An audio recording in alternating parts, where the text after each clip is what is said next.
DJI Mavic 3. Bentornati in canale ragazzi, bentornati su Giglio Air.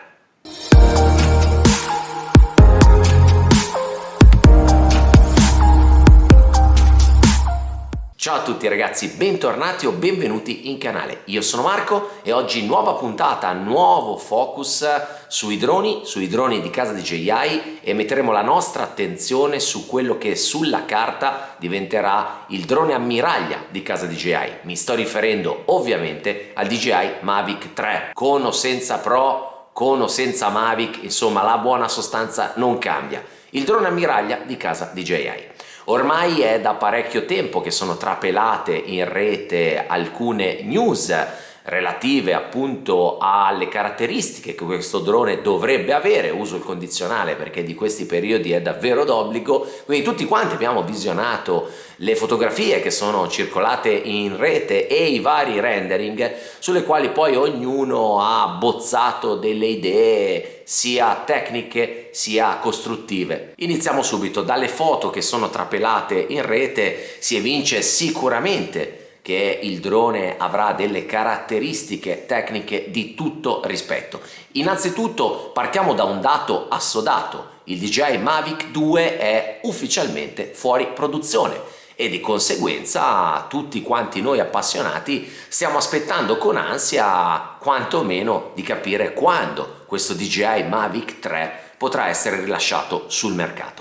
Perché vi dicevo che il Mavic 2 è fuori produzione? Questo lo si evince dagli aggiornamenti firmware rilasciati ufficialmente da casa DJI.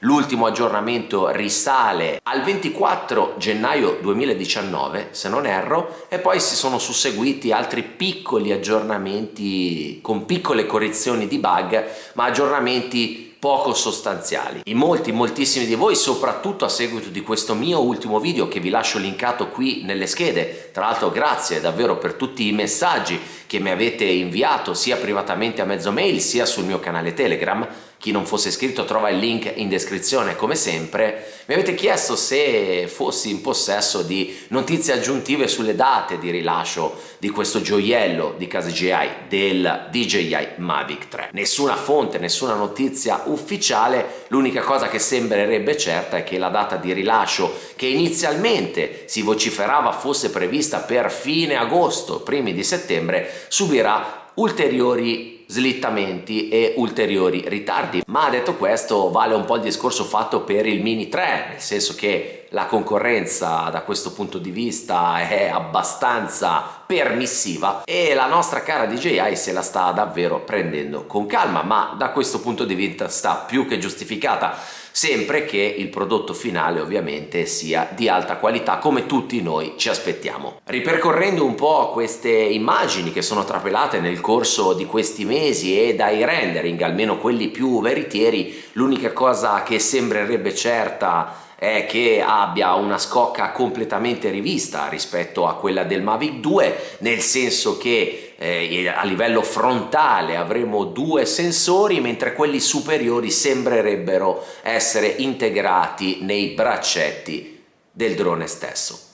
Sembrerebbe dalla conformazione della forma della nuova scocca che il vano batteria sia posteriore rispetto al drone, esattamente come i piccoletti di casa DJI della famiglia e della linea Mini. La grande novità dovrebbe riguardare la fotocamera, quindi il comparto fotografico con il quale sarà equipaggiato questo nuovo drone di casa DJI, dove dai rumors e dalle immagini che sono trapelate, con una risoluzione video che arrivi all'8K e con uno zoom ottico fino al 6x. Uso il condizionale ed obbligo in questa fase proprio perché, come sapete, non ci sono notizie ufficiali diramate da DJI, ma sono tutte supposizioni dettate dalla rivisitazione, passatemi il termine, di immagini e rendering comparsi in rete, come vi dicevo poco fa, nel corso di questi ultimissimi mesi. Relativamente alle caratteristiche mi fermo qui proprio perché non ho ulteriori informazioni certificate e di conseguenza mi fermo a quello che sembrerebbe essere ovvio. Oltre a tutte queste caratteristiche, mi piaceva affrontare nella seconda parte di questo video con voi, e a questo proposito vi aspetterò nei commenti di questo video per capire quale sia la vostra opinione in merito al discorso della marcatura di classe, che personalmente ritengo sia un tema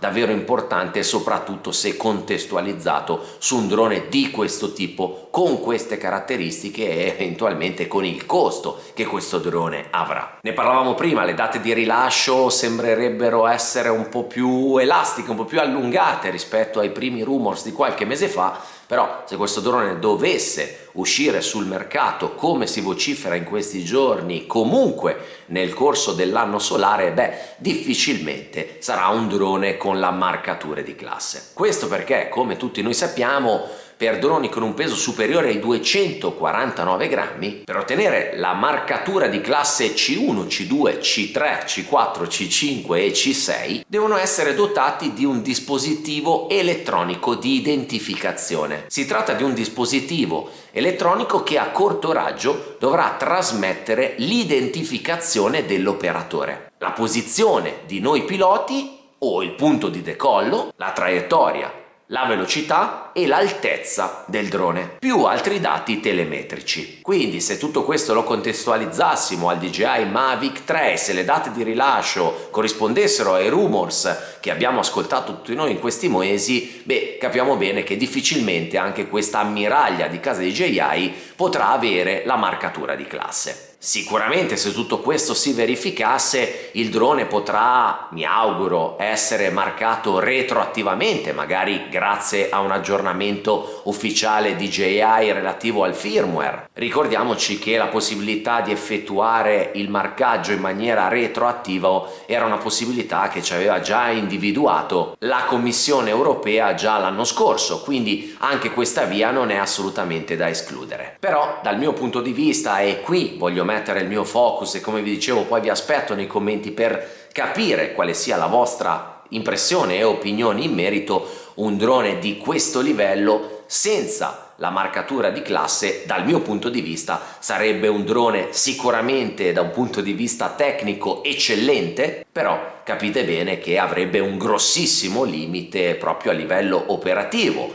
Anche da questo punto di vista non ci resta che attendere per capire quali saranno i nuovi sviluppi, ma mi sembrava corretto e opportuno portarvi questo tipo di contenuto oggi in canale per cercare anche di capire quale sia la vostra opinione in merito. Come vi dicevo, vi aspetto nei commenti di questo video proprio perché ritengo che questo argomento sia davvero importante, soprattutto se contestualizzato a un drone di questo livello con queste caratteristiche. E come sempre, se questo nuovo episodio ti è piaciuto, ti chiedo un like, per me è un gesto di affetto e di incoraggiamento, e se tu ancora non facessi parte della nostra community e volessi aiutare il canale a crescere, ti chiedo un'iscrizione e l'attivazione della campanellina per rimanere sempre aggiornato su tutte le mie prossime pubblicazioni. Io intanto ragazzi vi ringrazio per avermi ascoltato in questo mio nuovo episodio e vi do appuntamento al mio prossimo video. Un abbraccio come sempre virtuale a tutti voi. A presto ragazzi, ciao!